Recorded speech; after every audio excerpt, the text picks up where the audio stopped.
Hello साथियों, सभी को नमस्कार। और जो हमारा वीपीडीओ का परिवार है उसमें जो नए मेंबर भी अब आने वाले हैं, तो उम्मीद है बहुत जल्द उनकी ज्वाइनिंग हो जाएगी, है ना। परिणाम जारी हो चुका है उनका, तो उसी के संदर्भ में कुछ उनकी जिज्ञासाएं भी थी। और जब भी हम किसी नई सेवा में आते हैं तो उसके बारे में हमें बहुत सारी चीज़ें नहीं पता होती जो हम जानना चाहते हैं, तो उसमें से मैं कोशिश करूँगा कुछ आपको बता पाऊँ, है ना। तो हम बात करेंगे वीपीडीओ के जॉब प्रोफाइल या जॉब चार्ट के बारे में कि क्या काम है और ये जॉब किस प्रकार की है, जैसे कि, है ना, जिज्ञासा होती है। तो जो ग्राम पंचायत विकास अधिकारी है, जिसे हम वीपीडीओ कहते हैं, तो पंचायत सचिव के रूप में काम करता है ना। पंचायत का सेक्रेटरी है। और गांव वगैरह में पंचायत मंत्री इसको बोल देते हैं, है ना। कभी आप गांव में जाओगे तो वहाँ पे आपको मंत्री जी बोल देंगे, इस प्रकार से संबोधित करेंगे। तो ये तो हो गए नाम। अब इसमें काम क्या क्या आ जाते हैं, जैसे जन्म मृत्यु के हम रजिस्ट्रार हैं, है ना। जो अगर आपको कोई ग्राम पंचायत अलॉट हो रखी है, मान लो, तो उस गांव में कोई बच्चा पैदा होगा तो उसका जन्म प्रमाण पत्र आप बनाओगे, आप एक टाइप से उसके रजिस्ट्रार हो, ठीक है। जिस टाइप से एक मैरिज रजिस्ट्रार होता है, एक ज़मीन का रजिस्ट्रार होता है तहसील में, इसी तरह हम पंचायत स्तर पे बर्थ और डेथ सर्टिफिकेट जारी करने के लिए हैं हम।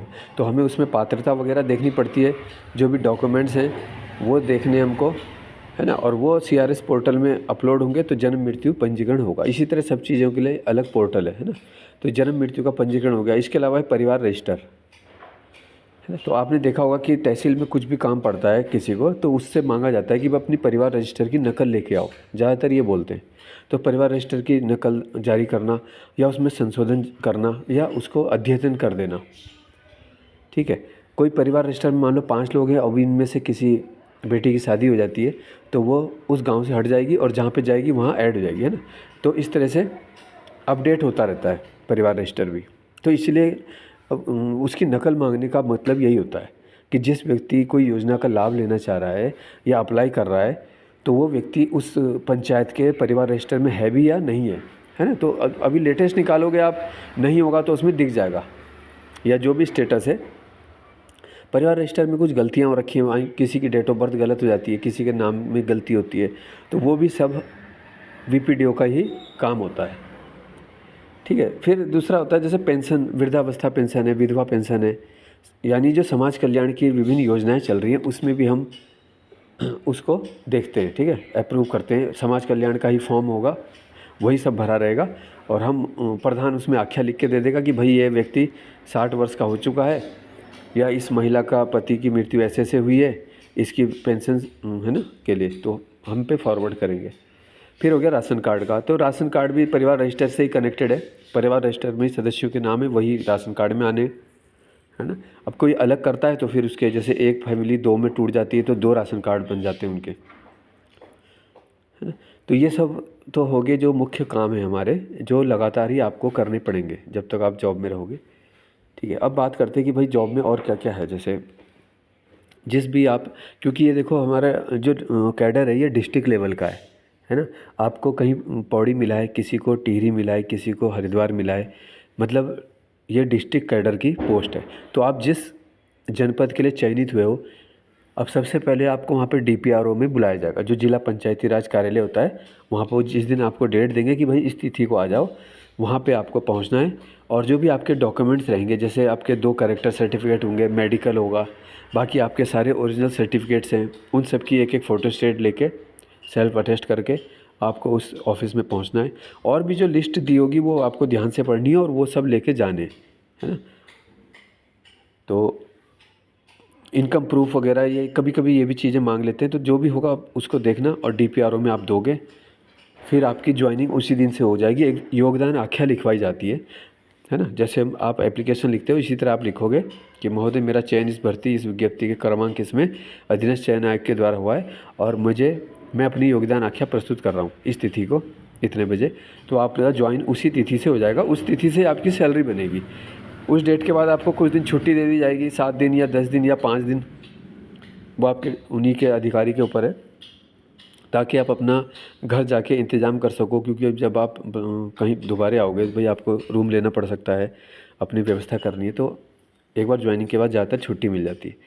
ठीक है। फिर DPRO का ही काम है ऑफिस का कि ये आपको ब्लॉक का आवंटन करेगा, है ना, किसको कहाँ किस ब्लॉक में भेजा जाना है।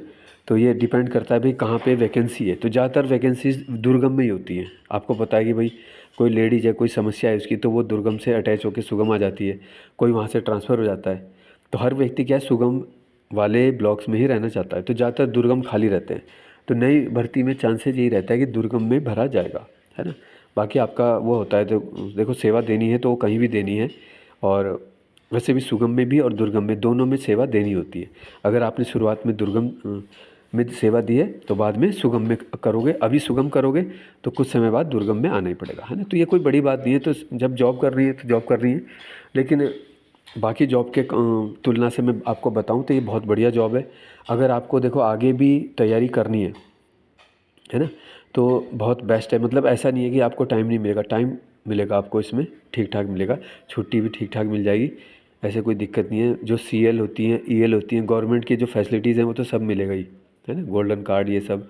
सैलरी आपको लेवल 4 की मिल जाएगी, ठीक है ना, ठीक ठाक जो भी है। मतलब व्यवस्था अभी आगे साल भर में देखो 2 बार DA लगता है और एक बार इंक्रीमेंट होता है, ठीक है। तो हर साल मतलब आपकी सैलरी बढ़ती भी जाएगी आगे। फिर 8वां वेतन आयोग लगता है अगर 1 जनवरी 2026 से, तो और बढ़ जाएगी। तो सैलरी बड़ी बात नहीं है, आपकी बढ़ती रहेगी। तो एक बार आपकी जॉब कंफर्म होगी तो ये बहुत बड़ी बात है ना। ऊपर वाले का धन्यवाद करो कि इस दिवाली में आपको ये इतना बड़ा तोहफ़ा मिला। जिस तरह से उत्तराखंड में हालात थे तो बड़ा मुश्किल लग रहा था कि जॉब कोई निकाल पाएगा और फाइनली ज्वाइनिंग ले पाएगा, ठीक है। तो ये मैंने बता दिया आपको। अब ब्लॉक में जैसे हमारा जो काम होता है, देखो सभी विभाग फिर ब्लॉक में जो वहाँ के BDO होते हैं, ब्लॉक डेवलपमेंट ऑफिसर, उनके अधीन हम वो मीटिंग लेते हैं, ठीक है। तो वैसे महीने में 2 मीटिंग होती है ना। ज़्यादातर जैसे 1 या 2 तारीख को होगी या फिर 16 को सीधा। तो महीने में 2 मीटिंग रखी जाएंगी, उसमें सभी को आना पड़ता है। उसमें VDO हो चाहे VPDO हो चाहे अदर डिपार्टमेंट के लोग हों, सभी लोग आते हैं, जिन्हें हम बोलते हैं लाइन अप डिपार्टमेंट, एक दूसरे की हेल्प करने के लिए। जैसे अभी हमने बताया पेंशन है, तो वो समाज कल्याण की मदद से हम भी करते हैं। तो 2 डिपार्टमेंट हो गए इसमें, किसी किसी में 3 डिपार्टमेंट हो जाते हैं, तहसील प्रशासन भी होगा, है ना, क्योंकि आय प्रमाण पत्र पेंशन के लिए तहसील जारी करेगा। इसी तरह लाइन अप डिपार्टमेंट की हेल्प से अब ब्लॉक में जब मीटिंग होगी तो वहाँ पे आपका जो भी प्रगति है वो पूछा जाएगा, भाई आपने क्या क्या किया, क्या करना है, कौन से सर्वे आ रहे हैं, ये सब चीज़ें डिस्कस होनी है ना।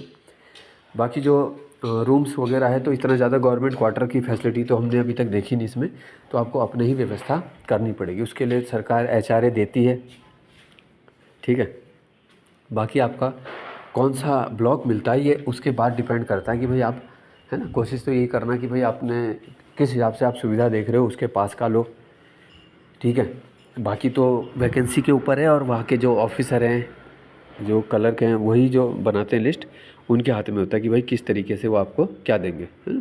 तो कोई बढ़िया मतलब सब बढ़िया जॉब है, आराम से करो।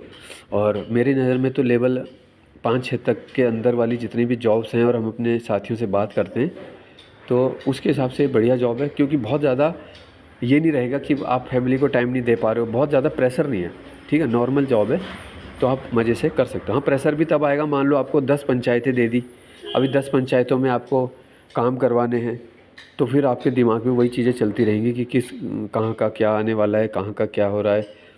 तो काम का प्रेशर भी आएगा, ऐसा नहीं है, लेकिन इतना भी नहीं है जो अदर जॉब्स में हम देख रहे हैं। जैसे EO की जॉब है, पटवारी की जॉब है, ये इसकी तुलना में वहाँ पे इंगेजमेंट ज़्यादा है। अब तहसील प्रशासन में आपको पता है कि खुद DM SDM तहसीलदार इतने इंगेज रहते हैं काम में, तो जब वो खुद ही बिजी हैं, वो नीचे वाले को कैसे छोड़ देंगे, है ना। वो नीचे छुट्टी थोड़ी देंगे कि भाई तू घर चले जाए। तो नेचुरल सी बात है, उन विभागों में काम ज़्यादा है ना। ऐसे EO जो पूरा अधिशासी पूरा पालिका या नगर पंचायत को संभाल रहा है इतने बड़े उसको, तो उसको वो सोचेगा मैं 5 बजे घर चला जाऊँ, तो ऐसा नहीं होगा, है ना। उसमें समय लगता ही है। तो क्योंकि खुद मेरे जो कुछ छात्र थे जो तहसील प्रशासन में जॉब कर रहे हैं, खुद ही वो बोल रहे हैं कि भाई कोई क्लरिकल में है या उसमें, तो बोलते बहुत काम तो है इसमें ज़्यादा है, कई बार 5 के बाद भी रुकना पड़ता है। तो बोल रहे हैं भाई हम आगे भी तैयारी कर रहे हैं ताकि दूसरी जॉब मिल जाए, है ना। जब तक जॉब नहीं होती तो एक ये रहता है भाई जॉब लगनी है, पर जॉब आ जाती है फिर अब आप कंपेयर करोगे सैलरी, फिर आप देखोगे घर से सुविधा कितनी दूर मिल रही है, जॉब कितनी दूर है, प्रमोशन कितने समय में होगा। अब आप बाकी चीज़ों पे डिस्कस करोगे जॉब लगने के बाद, है ना। उससे पहले ये होता है भाई कुछ भी लग जाए, कोई ग्रेड पे नहीं देखता, देखो तैयारी करते हुए, है ना। कोई नहीं पूछता कि इसका तनख्वाह कितनी मिलेगी, एक बार बोलते हैं बस सरकारी नौकरी का ठप्पा लग जाए, बढ़िया है, ठीक है।